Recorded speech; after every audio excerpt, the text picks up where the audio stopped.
하나님께서 우리에게 어떠한 방법으로 역사하실지 모릅니다. 권사님 기도하셨지만 말씀으로 우리 가운데 역사하실 수도 있고, 기도로 우리 가운데 역사하실 수도 있고, 찬송을 통해 우리 가운데 역사하실 수도 있습니다. 그래서 우리가 말씀과 기도와 찬송, 이 세 가지는 그래서 늘 최선을 다해야 하고, 늘 집중해서 해야 하고, 어느 것 하나 우리의 신앙을 유지하고 지켜나가는 데에 소홀히 할 수 없는 귀한 부분이다라는 겁니다. 이 세 가지가 잘 조화롭게 이루어진 게 뭐죠? 뭐죠? 예배. 할렐루야. 예배가 말씀과 기도와 찬송이 잘 조화롭게 이루어진 것이라, 그래서 예배 시간에 우리 하나님께서 우리 가운데 크신 은혜를 허락하시고, 예배 시간에 주시는 말씀, 예배 시간에 드리는 기도, 예배 시간에 드리는 찬송을 통해 우리 마음속에 큰 은혜와 깨달음을 주실 줄 믿습니다.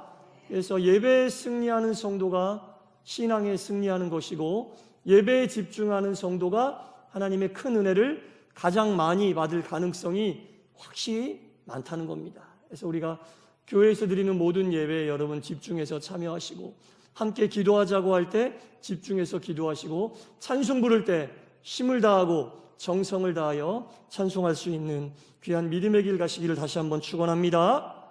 아멘. 시편 102편 21절에 보면 이런 말씀이 있습니다. 여호와여 내 기도를 들으시고, 여호와여 내 기도를 들으시고 나의 부르짖음을 주께 상달하게 하소서. 주여 내 기도를 들어주시고 내가 하는 기도가 주께 상달되게 하여 주시옵소서. 여러분 그런 기도 해보셨죠? 주여 제가 부르짖는 이 기도가 주께 상달되기 원합니다 라는 기도 해보셨을 텐데, 그러면 상달되게 해달라는 얘기는 상달되지 않는 기도도 있다는 얘기입니다. 우리가 하는 모든 기도가 다 상달되면 굳이 우리의 기도가 주께 상달되게 하여 주시옵소서 이럴 필요가 없잖아요. 지금 성경 말씀 시편 102편 1절에 주여 내 기도를 들으시고 내가 부르짖는 기도가 하나님께 상달되게 하소서라고 기도하고 있는 것은 이 기도가 상달되지 않을 수도 있다는 얘기예요. 어떤 기도는 하나님께 상달되고 어떤 기도는 하나님께 상달되지 않을 수도 있다라는 겁니다. 모두 상달되는 기도로 영광 돌리시기를 축원합니다. 그렇죠. 목 놓아 기도를 부르짖고 오랜 시간 동안 정성을 다해 기도했는데 그 기도가 주께 상달되지 않는 기도다. 그 실망감이 얼마나 크겠어요? 그렇게 기도를 했는데 하나님이 하나도 내 기도를 들어주지 않으신다. 얼마나 좌절감이 크겠습니까? 잠언 1장 27절 28절에 보니까 이런 말씀이 또 있어요. 너희의 두려움이 광풍같이 임하겠고 너희의 재앙이 폭풍같이 이르겠고, 두려움과 재앙이 광풍처럼 폭풍처럼 임하지만 그때 너희의 근심과 슬픔이 너희에게 임할 것인데 그때 너희가 나를 부르짖을 것이라. 그러나 내가 대답하지 않겠고 부지런히 나를 찾겠지만 나를 만나지 못할 것이다. 잠언 1장 27절 28절에 나와 있는 말씀이에요. 두려움이 광풍같이 이르고 두려움이 폭풍같이 임할 때에 주님을 부르짖었는데 당연히 주님께서 나를 만나주시고 내 기도를 들어주셔야 하는데 우리 주님은 내가 대답하지 않을 것이다. 너희가 나를 만나지 못할 것이다. 간절히 부르짖는 기도 속에서도 주님이 듣지 않으시는 기도가 있다는 겁니다. 주께 상달되지 않는 기도가 있다는 겁니다. 미가서 3장 4절에도 이런 말씀이 나오죠. 그들이 여호와께 부르짖을지라도 응답하지 아니하시고 그들의 행위가 악했던 만큼 그들 앞에서 얼굴을 가리시리라. 뭔가 느낌이 옵니다.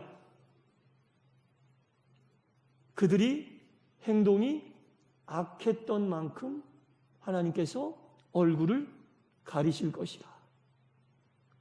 기도 상달의 유무는 기도가 상달되느냐 상달되지 않느냐는 기도의 간절함보다도 기도의 시간보다도 더 중요한 게 있구나.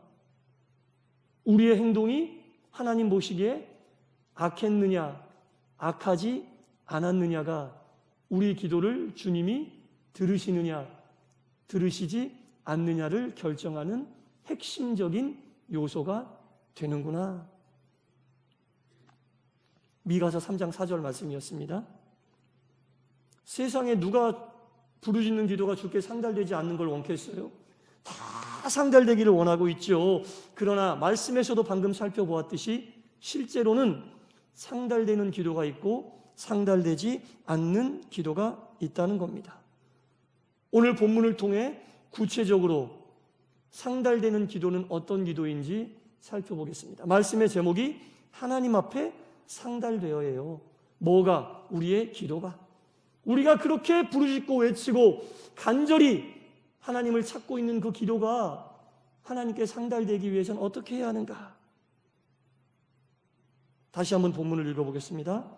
고넬료가 주목하여 보고 두려워 이르되 주여 무슨 일이니까? 천사가 이르되 내 기도와 구제가 하나님 앞에 상달되어 기억하신 바 되었으니 라는 말씀이죠.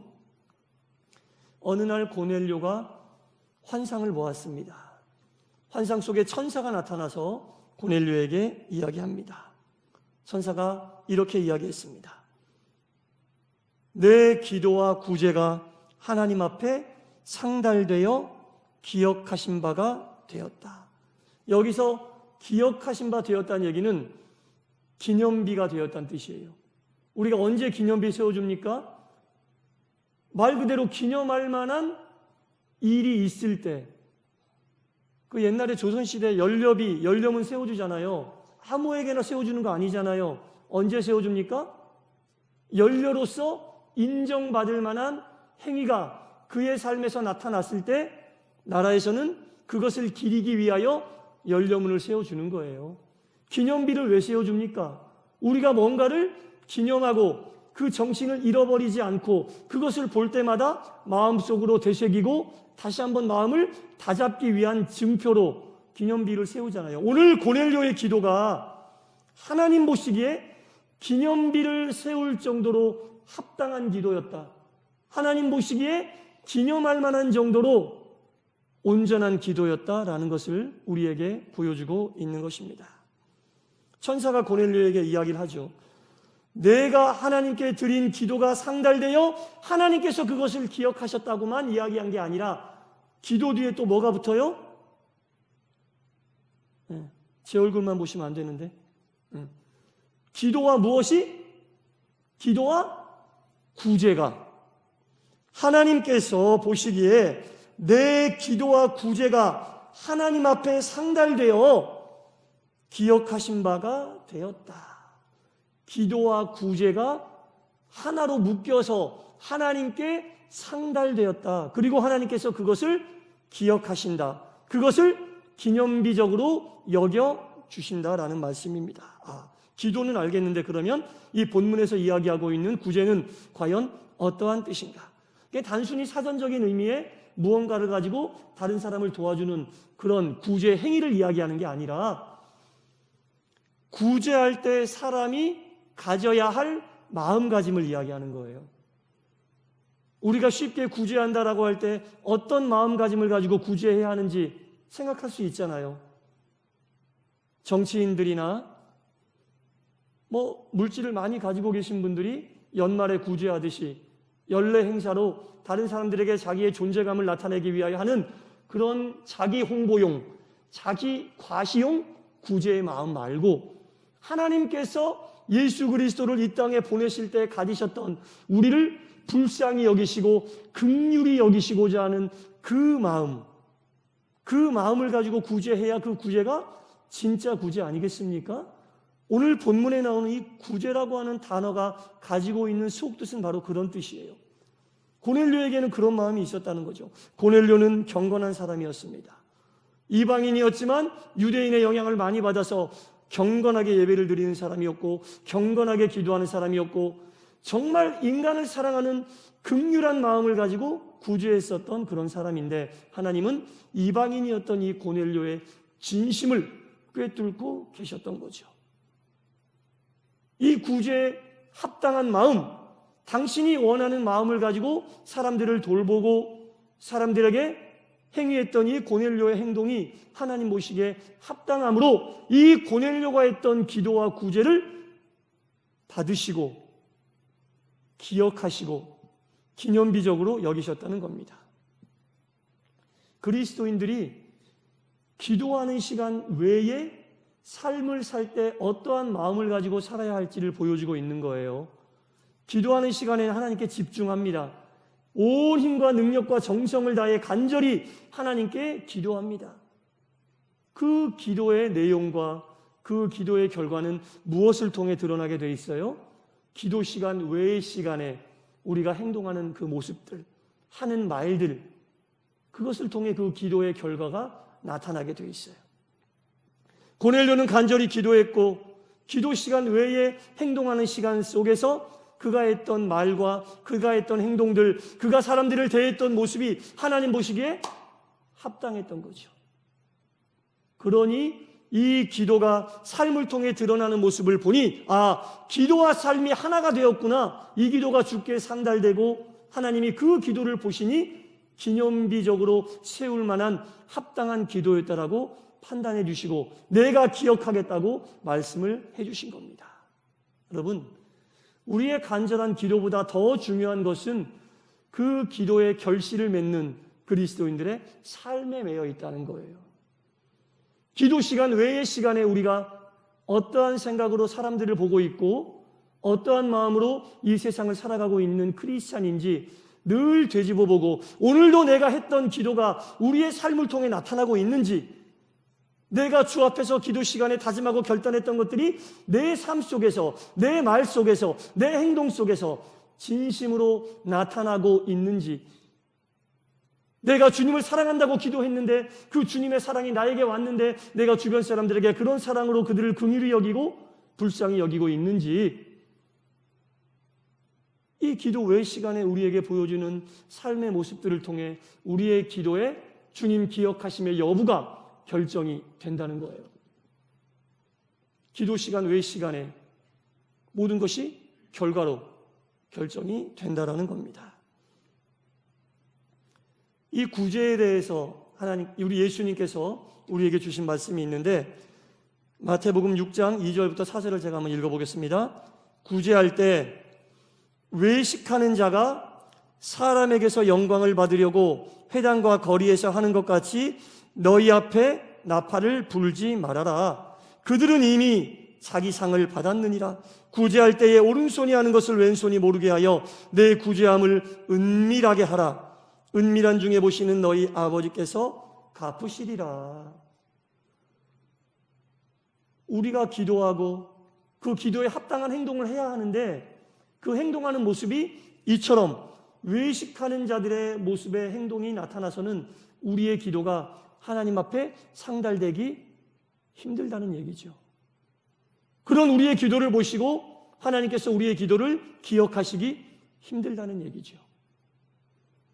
오늘 지금 제가 읽은 이 말씀 속에 나온 사람들도 행위를 그렇게 하지 않은 건 아니에요. 행위를 그렇게 했어요. 단 사람들 앞에서 겉과 속이 다른 마음으로 그 행위를 했기 때문에, 행위는 똑같이 했으나 주님은 그 마음을 보시고 이미 그들에게는 주님이 베푸실 은혜와 상과 긍휼하심이 없다라고 분명히 말씀하시잖아요. 똑같은 행위를 한다 할지라도, 똑같이 기도를 한다 할지라도 우리가 어떠한 마음으로 우리가 기도한 그 내용들을 우리 삶 속에 어떻게 녹여낼까, 그러한 마음으로 기도할 때에 우리의 기도가 우리의 삶을 통해 온전히 결실로 열매 맺게 된다는 겁니다.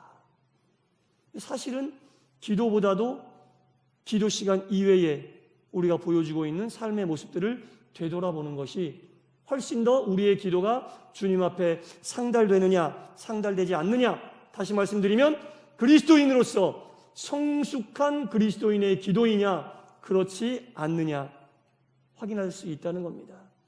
입을 가지고 오랜 시간 동안 주님 앞에 기도할 수 있는 그런 분들은 그런 분들도 참 귀한 분들이지만 많이 있을 수 있지만 그 기도의 내용을 삶을 통해 녹여내려고 하는 것이 정말 주님이 원하신다는 것을 알고 우리의 기도를 삶과 결합시키려고 노력하는 분들은 더 많아질 때 주님께서 기억하시는 기도를 하는 사람들의 수가 비례적으로 더 많아진다는 겁니다. 그래서 우리가 반드시 기억해야 될 게 나의 기도가 나의 삶을 통해 결과로 드러내져야 된다는 것을 알고 기도해야 된다는 겁니다.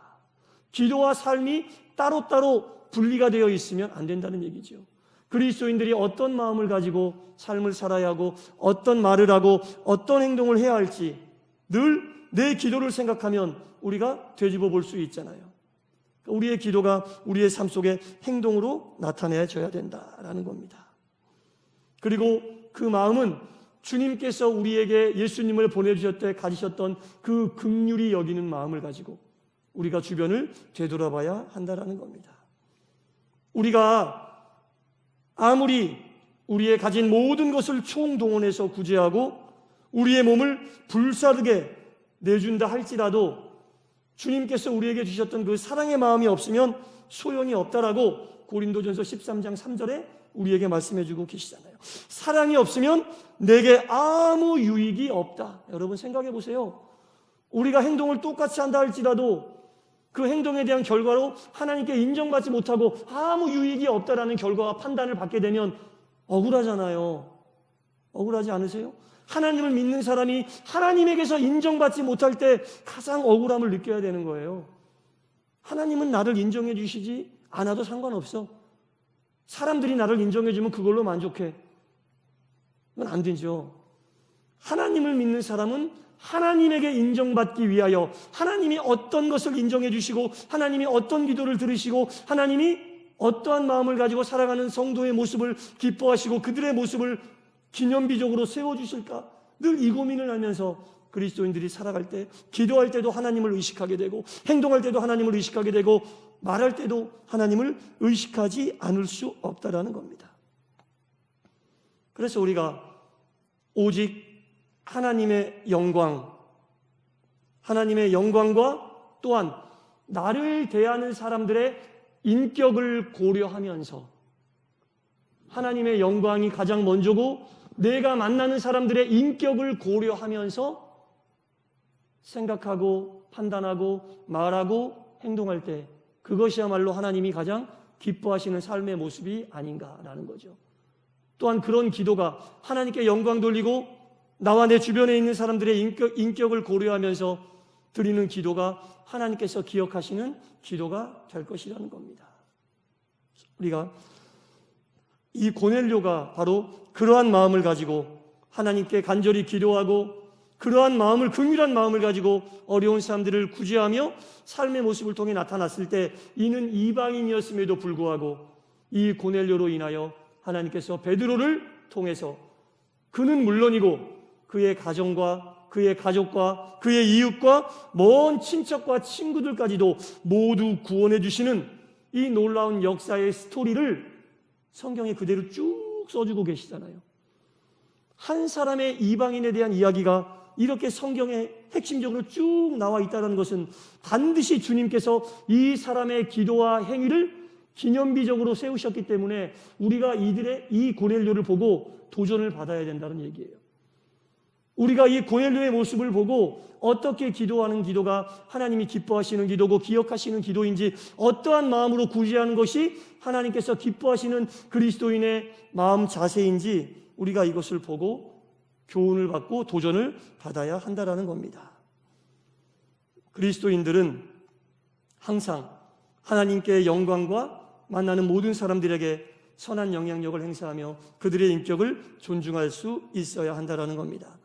구원받은 그리스도인들에게 이러한 삶의 모습보다 더 은혜롭고 아름다운 삶의 모습은 없다는 거죠. 오직 하나님께 영광, 나와 함께하고 있는 사람들에게 인격적으로 주님의 사랑을 베풀고 그들에게 긍휼히 여기는 마음을 가지고 그들과 함께하려고 할 때 하나님이 그 모습을 보시고 또한 그런 기도를 어찌 기억하지 않으실 수 있겠습니까, 여러분? 너무 가깝기 때문에, 너무 자주 만나기 때문에 우리가 때로는 무심하고 때로는 심하게 대했었던 그런 부분들이 있다면 우리가 이 고넬료의 이 마인드를 보고 하나님에 대한 생각과 우리 주변에 있는 사람들, 우리가 늘 대하고 만나는 사람들에 대한 생각을 다시 한번 정리해 볼 필요가 있다라는 겁니다. 그것이 바로 하나님께서 인정하시는 그리스도인들의 삶의 모습이고 그리스도인들이 살아가야 할 삶의 방향이라는 겁니다. 그래서 오늘 이 자리에 모인 모든 분들이 오늘 이 고넬료라고 하는 사람이 하나님께 기억됨에 기도를 올렸고 구제를 통해 하나님께 인정받은 이런 그리스도인이었던 것처럼 오늘 이 자리에 모인 우리 사랑하는 동산의 모든 성도님들도 진실한 기도를 통해 그 기도의 내용이 삶 속에 나타나기를 간절히 바라고 만나는 사람들에게 하나님께서 예수님을 우리에게 주셨던 그 긍휼의 마음, 사랑의 마음을 통해 주변 사람들을 대하고 하나님께 영광 돌리고 그들과 인격적인 교제를 하면서 진실한 그리스도인의 삶의 모습이 여러분들의 삶의 모습을 통해 온전히 나타나고 하나님이 그 모습을 보고 여러분들의 기도를 기억하고 기념비로 세울 수 있는 놀라운 은혜와 복이 충만히 임하시기를 간절히 축원합니다. 기도하겠습니다. 주여, 고넬료의 기도와 구제를 우리 하나님 연락해 주셨습니다. 그리고 그 내용을 성경에 낱낱이 기록해 주셨습니다. 그의 삶을 영원한 성도들의 기념비로 세워주셨다는 뜻입니다. 하나님 아버지를 향한 나의 기도가 하나님께 상달되고 기억함 받는 고넬료와 같은 기도가 되게 하여 주시옵소서. 우리의 구제와 우리의 이웃 사랑이 나를 위한 자기 과시용이 아니라 내 삶을 통해 하나님께는 영광 돌리고 주변 사람들을 인격적으로 섬기는 봉사요, 헌신이요, 구제요, 사랑이요, 긍휼이 되게 하여 주시옵소서. 그리하여 나의 기도와 삶이 온전히 하나님께 상달되며 향기로운 모습이 되게 하시사 이 땅에 하나님의 이름을 더욱더 영광스럽게 하고 우리의 모습을 통해 믿지 않는 많은 사람들이 주 앞으로 돌아올 수 있는 놀라운 역사가 부족한 저희들을 통해 이루어지게 하여 주옵소서. 예수님 이름으로 기도드리옵나이다. 아멘.